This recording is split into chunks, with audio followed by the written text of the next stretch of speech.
नमस्कार दोस्तों, आपका स्वागत है हमारी YouTube channel exam master T पर। मैं सचिन राठौर आपके लेकर आया हूँ करंट अफेयर की क्लास, जिसमें मैं आपको मोस्ट इम्पॉर्टेंट क्वेश्चन तथा उनसे जुड़े हुए फैक्ट बताता चलता हूँ।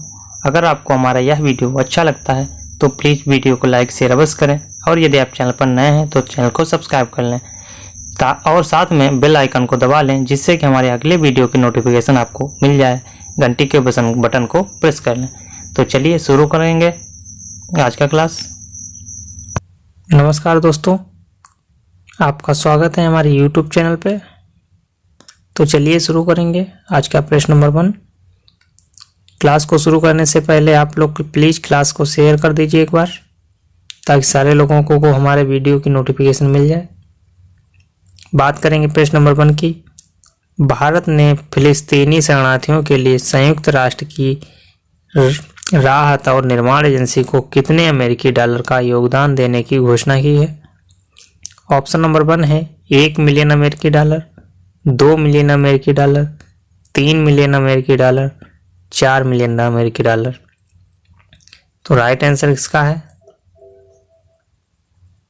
1 मिलियन अमेरिकी डॉलर। भारत सरकार ने गरीबी रेखा के नीचे रह रहे करीब 5.5 मिलियन फिलिस्तीनियों को, शरणार्थी जो हैं, उनको करीब 1 मिलियन अमेरिकी डॉलर देने की घोषणा की है।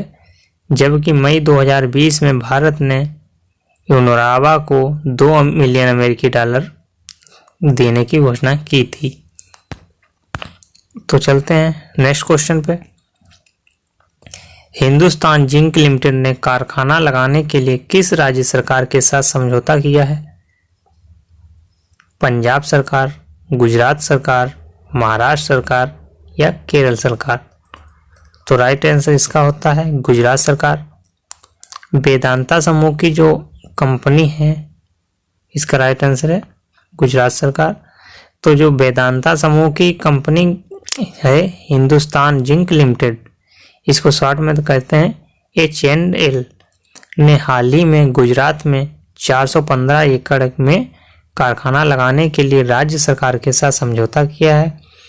कंपनी चरणबद्ध के तरीके से करीब 5,000 से 10,000 करोड़ रुपए का निवेश करेगी, और कंपनी के इस निवेश से प्रत्यक्ष और अप्रत्यक्ष से रूप से 5,000 नौकरियां लगभग सृजित की जाएंगी। जब बात कर रहे हैं गुजरात की, तो गुजरात के बारे में भी हम थोड़ा वो जान लेते हैं। गुजरात की राजधानी क्या है? गुजरात की राजधानी है गांधीनगर, और उसके मुख्यमंत्री हैं विजय भाई आर रूपानी। ठीक है। अच्छा, राज्यपाल कौन है गुजरात के? आचार्य देवव्रत हैं। और गुजरात में कुछ नेशनल पार्क भी हैं जो बहुत ही इम्पोर्टेंट हैं और आए दिन परीक्षाओं में पूछे जाते हैं। उसके लिए गिर नेशनल पार्क बहुत ही इम्पोर्टेंट है, क्योंकि गिर एशियाई शेरों के लिए फेमस है। कच्छ और गिर 2 राष्ट्रीय पार्क गुजरात में हैं। चलते हैं अगले प्रश्न पे। दिल्ली के उप मुख्यमंत्री मनीष सिसोदिया को हाल ही में किस विभाग का अतिरिक्त प्रभार सौंप दिया गया है? तो दिल्ली के जो उप मुख्यमंत्री हैं मनीष सिसोदिया, उनको खेल विभाग, महिला विभाग, चुनाव विभाग या रोजगार एवं श्रम विभाग, तो उनको काहे का अतिरिक्त कार्यभार संभालने के लिए कहा गया है? रोजगार एवं श्रम विभाग। दिल्ली सरकार के मंत्रिमंडल में उप मुख्यमंत्री जो मनीष सिसोदिया को हाल ही में रोजगार एवं श्रम विभाग का अतिरिक्त प्रभार सौंपा गया है। अतिरिक्त प्रभार को संभालते हुए सिसोदिया जी ने कहा है कि हमारा लक्ष्य समस्त प्रक्रियाओं को सरल करते हुए 10 लाख निर्माण श्रमिकों का पंजीकरण और सत्यापन जल्द से जल्द पूरा करना है। दिल्ली के मुख्यमंत्री कौन है? दिल्ली के मुख्यमंत्री हैं केजरीवाल। चलते हैं अगले प्रश्न पे। प्रश्न नंबर 4 की बात करेंगे। भारत ने हाल ही में कितने वर्ष के लिए दोबारा अंतर्राष्ट्रीय सौर संगठन अध्यक्ष और फ्रांस को सह अध्यक्ष चुना है? कितने वर्ष के लिए चुना है? 2 वर्ष के लिए, 3 वर्ष, 4 वर्ष या 5 वर्ष के लिए? राइट आंसर है 2 वर्ष के लिए। अंतर्राष्ट्रीय सौर संगठन की 34 सदस्य की वर्चुअल बैठक में भारत को हाल ही में 2 वर्ष के लिए दोबारा अंतर्राष्ट्रीय सौर संगठन जो सौर गठबंधन होता है उसमें अध्यक्ष और फ्रांस को सह अध्यक्ष चुना गया है। साथ ही इस बैठक में 4 क्षेत्रों का प्रतिनिधित्व करने वाले 4 नए उपाध्यक्ष का भी चयन किया गया है। चलते हैं प्रश्न नंबर 5 पे। हाल ही में आर्टन कैपिटल का पासपोर्ट इंडेक्स 2020 में भारत कौन से स्थान पर रहा है? 32वें स्थान, 45वें स्थान, 58वें स्थान या 64वें स्थान? तो इसका राइट आंसर है 58वें स्थान।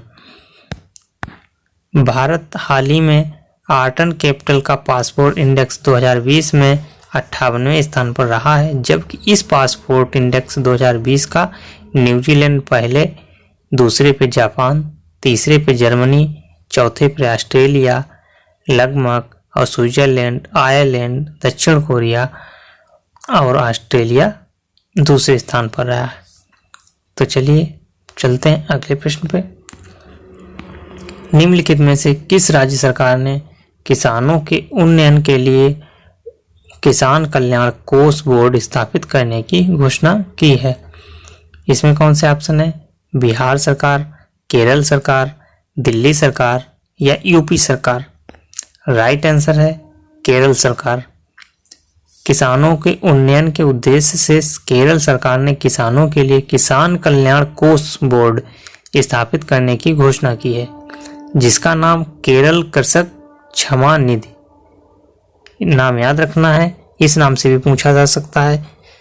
केरल कृषक क्षमा निधि बोर्ड रखा गया है, जबकि डॉक्टर पी राजेंद्रन को इस बोर्ड का अध्यक्ष नियुक्त किया गया है। ये भी पूछा जा सकता है कि केरल कृषक क्षमा निधि योजना कहाँ चालू की गई है? तो उसका राइट आंसर हो जाएगा केरल। ठीक है, केरल के बारे में जानते हैं। केरल की राजधानी क्या है? केरल की राजधानी है तिरुवनंतपुरम। मुख्यमंत्री हैं पिनाराई विजयन और राज्यपाल इसके हैं आरिफ मोहम्मद खान। नेशनल पार्क यहाँ के रहेंगे पेरियार, शांत घाटी। चलते हैं अगले प्रश्न पे। प्रश्न नंबर 7 है, केंद्रीय शिक्षा मंत्री श्री रमेश पोखरियाल निशंक ने किस शहर में आगंतुकों के आवास के लिए अंतर्राष्ट्रीय संकाय का उद्घाटन किया है? ऑप्शन है पुणे, दिल्ली, मुंबई या खड़गपुर। राइट आंसर है खड़गपुर। प्रतिष्ठित जो विदेशी विश्वविद्यालयों से अधिक संकाय को आकर्षित करने के उद्देश्य से केंद्रीय शिक्षा मंत्री भी याद रखना है हमारे कौन है? श्री रमेश पोखरियाल निशंक ने पश्चिम बंगाल के खड़गपुर में केंद्रीय संकाय का उद्घाटन किया है। इस उद्घाटन समारोह में श्री पोखरियाल ने कहा है कि भारत प्रमुख रूप से एक वैश्विक शिक्षा का केंद्र बन रहा है, वो विकासशील शिक्षा का केंद्र बन रहा है। चलते हैं अगले प्रश्न पे। प्रश्न नंबर 8 है, 17 अक्टूबर को विश्व भर में कौन सा दिवस मनाया जाता है? अंतर्राष्ट्रीय पर्यटन दिवस, अंतर्राष्ट्रीय गरीबी उन्मूलन दिवस, अंतर्राष्ट्रीय महिला सुरक्षा दिवस या अंतर्राष्ट्रीय बेरोजगारी दिवस? तो राइट आंसर इसका क्या है? अंतर्राष्ट्रीय गरीबी उन्मूलन दिवस। ये कब मनाया जाता है? ये 17 अक्टूबर को अंतर्राष्ट्रीय उन्मूलन दिवस। ये राष्ट्रीय है या अंतर्राष्ट्रीय, ये भी याद रखना है। तो अंतर्राष्ट्रीय है गरीबी उन्मूलन दिवस। अच्छा, यहाँ पे एक बात जानेंगे हम, राष्ट्रीय, अंतर्राष्ट्रीय या विश्व के जो भी योजनाएं होती हैं, कुछ होती हैं विश्व भर में मनाई जाती हैं। तो कोई भी योजना अगर भारत में ही मनाई जा रही है या एक ही देश में मनाई जाती है तो राष्ट्रीय होता है, और अंतर्राष्ट्रीय जो 2 देशों या 2 से अधिक देशों में मनाई जाती है तो अंतर्राष्ट्रीय होगा। और विश्व के लिए जब बात की जाए, वर्ल्ड की जब बात आ जाए तो वो सारे ही देशों में मनाई जाएगी, जितने भी देश हैं सारे ही देशों में मनाई जाएगी, तो उसे विश्व योजना कहेंगे या विश्व की कोई भी बात कहेंगे। विश्व की जब बात करें तो सारे देशों में, अंतर्राष्ट्रीय में 2 या 2 से अधिक देश, और राष्ट्रीय की बात करें तो 1 देश की बात करता है। तो 17 अक्टूबर को विश्व भर में अंतर्राष्ट्रीय गरीबी उन्मूलन दिवस मनाया जाता है। सबसे पहले यह दिवस कब मनाया गया था? 1987 में फ्रांस में मनाया गया था, जिसमें लगभग करीब 1 लाख लोगों ने मानव अधिकारों के लिए प्रदर्शन किया था, जबकि संयुक्त राष्ट्र ने 22 दिसंबर 1992 को यह दिवस मनाया था। ठीक है, गरीबी उन्मूलन दिवस 17 अक्टूबर को मनाया जाता है। ये गरीबों को मानवाधिकार के लिए मनाया जाता है, उनका ध्यान रखा जाए। चलते हैं प्रश्न नंबर 9 पे। भारत और किस देश के बीच हाल ही में वेबिनार और एक्सपो आयोजित किया गया है? ऑस्ट्रेलिया, नेपाल, कजाकिस्तान या श्रीलंका? राइट आंसर है कजाकिस्तान। भारत के फिक्की के माध्यम से रक्षा मंत्रालय के रक्षा उत्पाद विभाग और कजाकिस्तान देश के बीच हाल ही में वेबिनार और एक्सपोर्ट आयोजित किया गया है, जिसका विषय make in India for the bird India. इसको फिर से सुन लीजिएगा, इसका विषय है make in India for the bird India रखा गया है। कजाकिस्तान रक्षा सहयोग वेबिनार और एक्सपो है। ठीक है, इस वेबिनार में 350 से अधिक प्रतिभागियों और 39 वर्चुअल प्रदर्शनी स्टॉलों ने भाग लिया था। ये इससे जुड़ी हुई कजाकिस्तान। चलते हैं अगले प्रश्न पे।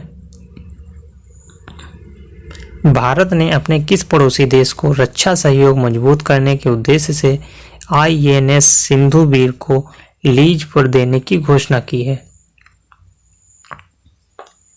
ऑप्शन में है Bangladesh, Myanmar, Bhutan, Nepal. Right answer है म्यांमार।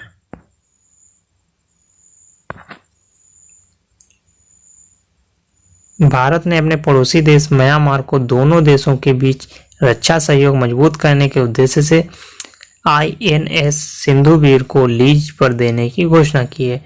म्यांमार के साथ द्विपक्षीय रक्षा सहयोग के तहत भारत म्यांमार की नौसेना को यह पनडुब्बी साल के अंत तक सौंप देगा। ये INS सिंधुवीर ये जो है ये क्या है? एक पनडुब्बी है। चलते हैं अगले प्रश्न पे।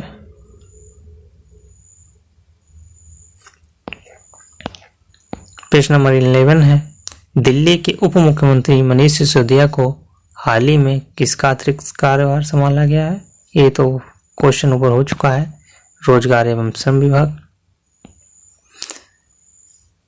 बात करेंगे इसके आगे। पद्मश्री से सम्मानित किस कुचिपुड़ी नृत्यांगना का 64 वर्ष की उम्र में निधन हो गया है? मंजू भार्गवी, शोभा नायडू, यामिनी कृष्णमूर्ति या चित्रा विश्वेश्वरैयन? राइट आंसर है Shobha Naidu, option number B. Padmashri से इनको सम्मानित किया जा चुका है और कुचिपुड़ी नृत्यांगना भी रह चुकी हैं शोभा नायडू। इनका भी हाल ही में निधन हो गया है। ये भी याद रखना है, ये नृत्यांगना थी। इनकी प्रमुख उपलब्धियों में विप्र नारायण कल्याण श्रीनिवास और अन्य बेले नृत्य नाटिका की कोरियोग्राफी और इनमें से नृत्य तथा अभिनय करना था। इनमें नायडू से सत्यभागा, देवकी, पद्मावती, मोहिनी, साईं बाबा और देवी प्रचारती की मुख्य भूमिकाएं लगभग इन्होंने निभाई हैं। चलते हैं अगले प्रश्न पे।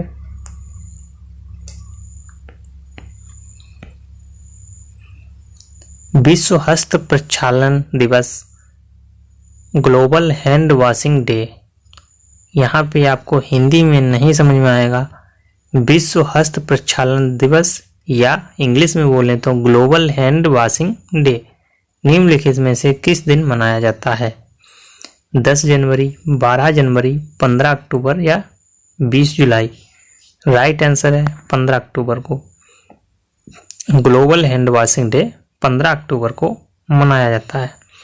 इस दिन लोगों से या हाथ धोने के प्रति जागरूकता फैलाने के लिए अभियान चलाया जाता है। कुछ महत्वपूर्ण कार्य करने के पहले हाथ धोना बहुत महत्वपूर्ण है। भारतीयों के लिए यह एक अहम विषय विशेष रूप से महत्वपूर्ण है, क्योंकि यहाँ हाथ धोने से ही खाना खाने की संस्कृति है। संयुक्त राष्ट्र संघ ने 15 अक्टूबर का दिन विश्व हाथ धुलाई दिवस के रूप में तय किया है। विश्व हाथ धुलाई दिवस कह लीजिए या हस्त प्रक्षालन दिवस कह लीजिए। चलते हैं अगले प्रश्न पे। वेदांता समूह की company Hindustan zinc limited HZL ने हाल ही में जिन्होंने जिंक सम्मेलन संयंत्र लगाने को किस राज्य सरकार के साथ समझौता किया है, इसको भी हम बता चुके हैं, गुजरात सरकार ने समझौता किया है।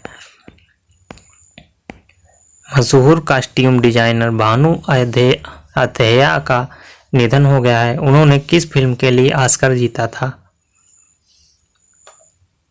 चांदनी, गांधी, लगान या स्वदेश? तो जो मशहूर कॉस्ट्यूम डिजाइनर भानु अथैया का निधन हुआ है, उन्होंने गांधी मूवी के लिए ऑस्कर जीता था।